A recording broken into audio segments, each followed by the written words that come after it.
video, and it looked like Alyssa Thomas will be getting fined for doing this. You cannot be there chirping with fans the whole game. You cannot be allegedly telling fans DeWanna chose to join. We all expected this. I even called it out before the game in my live. But somehow, booing DeWanna Bonner has become... The WNBA just delivered one of its most hypocritical and cowardly moments in recent memory. A supposed veteran leader who spent an entire game jawing at Indiana Fever fans suddenly vanished when accountability came calling, ducking the media and hiding like a scared child rather than standing up and owning her actions.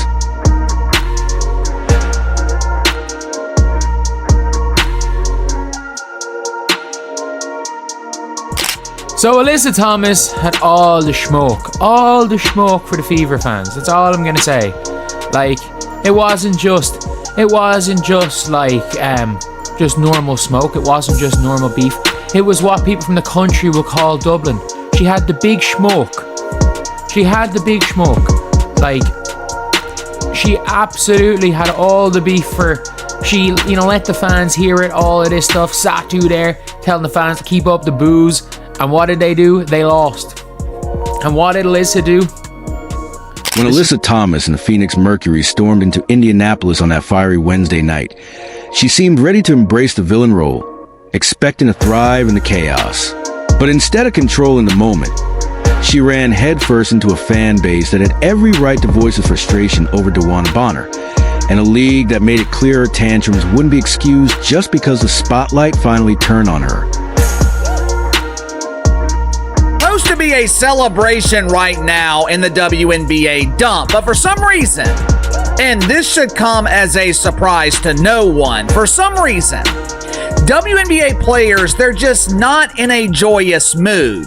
They're not in the mood to express their appreciation, their gratitude to the people who gave them something worth celebrating.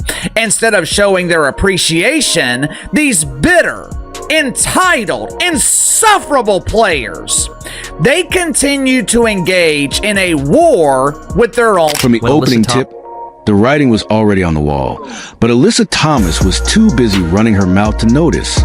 She spent the night jawing at fans, throwing gestures toward the crowd like a playground bully, and even reportedly telling Fever supporters that DeWanna Bonner left to play for a real team.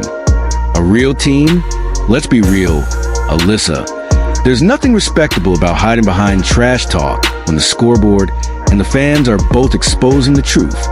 Her first time coming back to Indianapolis after pretty much quitting the team. And I'm sticking to my guns saying that she quit the team because in my eyes, that's definitely what she did. Now, she went on record and stated that the role that she had possibly wasn't good enough for her. The fit just wasn't working. But at the end of the day, all of it points to the arrows of what? Quitting the basketball team. There's no way to justify it. So how did the WNBA respond? For once, they made the only decision a competent league could make. They fined Thomas and the Mercury for violating one of the most fundamental rules of professional sports. When the game is over, you show up, face the media, and own your performance. Anything less is cowardice, and the league couldn't let it slide.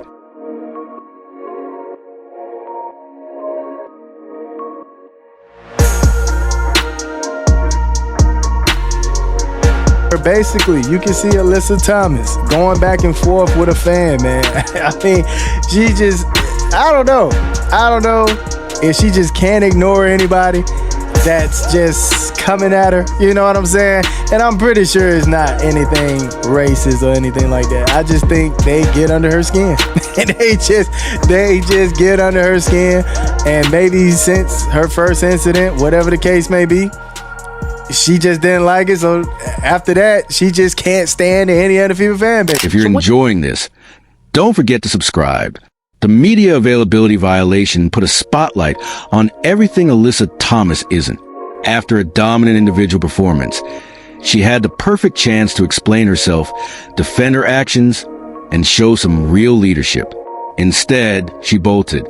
She vanished faster than her team's championship hopes, leaving her coach and teammates to deal with the fallout she caused. The rules couldn't be clearer. Within 10 minutes of final buzzer, the head coach and two players, the leading scorer and a key contributor, must be available in press conference rooms. 2025 WNBA media access policy states no later than 10 minutes following the game, each head coach and 2 players, leading scorer and key contributor per team, be available in separate press conference room for in-person Zoom meetings. AT and the Mercury will likely be fined because they chose to break the rule. It's looking like Alyssa Thomas and the Phoenix Mercury are going to be fined because she just said nah. She just said nah. Thomas's disappearing act couldn't have highlighted the gap in professionalism any better. Here's a player who spent 4 full quarters trash-talking fans, claiming her teammate had joined her real basketball team, and even gesturing for them to confront her after the game. Yet, when the time came to fulfill the basic responsibilities of a professional athlete, she vanished. The contrast was stark. Fans could immediately see the difference. Coach Nate Tibbetts and Kalia Copper stepped up, answering questions with poise and accountability, while their supposed leader hid in the locker room like a child who just broke.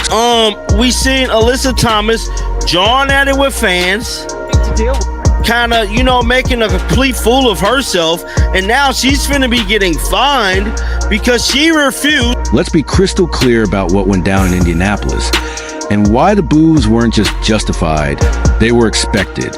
Dana Bonner joined the Indiana Fever in February amid huge fanfare, billed as a veteran leader who would guide Caitlin Clark and a young roster to new heights.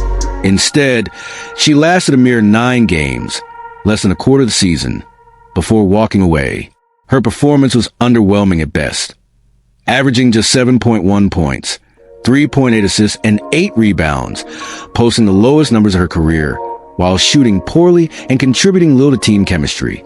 The Fever tried everything to make it work.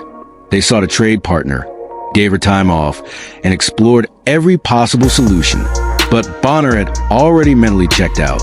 When the team couldn't find a trade partner due to her hefty $200,000 contract under a hard salary cap, she forced their hand and secured her release. Now, this is a game of sport where 2 teams are going against each other, right? 2 rivals, 2 fan bases, right, are going against each other. You are allowed to be talked about, all right? You are allowed to be talked about as long as they are keeping it within the game and, not really attacking anything personal or talking about family members or, you know what crosses the line, right? Y'all know what crosses. Now, here comes Alyssa Thomas acting like Indiana fans are somehow in the wrong for booing a player who quit on their team after just 9 games. Acting like it's inappropriate for fans to express frustration with someone who took their money, wasted their time, and showed zero commitment to the organization. This is exactly where Thomas and many other WNBA players show just how unprepared they are for the attention the league is finally getting. Booing is normal in sports. It has been happening for decades across every major professional league in America. When players leave teams under bad circumstances, underperform, or quit on their organization, fans boo. That's not disrespect. That's not hatred. That's sports. Do NBA fans get criticized for booing Kevin Durant when he returned to Oklahoma City? Do NFL fans get called out for booing players who demand trades? Do baseball fans get lectured for